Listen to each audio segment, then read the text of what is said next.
చెప్పండి బ్రో. అన్న ఆ టిక్కీలు డబ్బి. టిక్కీలు డబ్బు?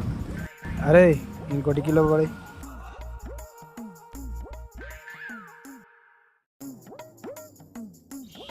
ఎంత బ్రో? 10 రూపాయలు. చేంజ్ అయ్యి బ్రో.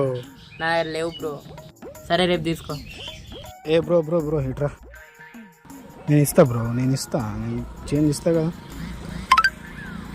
తీసుకో. చేంజ్ కూడా ఉండవు బ్రో. నా దగ్గర 10 రూపాయలున్నాయి. ఏంటి బ్రో ముందే చెప్పాలి కదా మరి. బ్రో నా 100 రూపాయలు. తీసుకో. ఎట్లా ఇట్లా అయితే ఇంత అమ్మాయిలు ఎట్లా బతుకుతలేము? అంత ఇంటెలిజెంట్ ఉండాలి.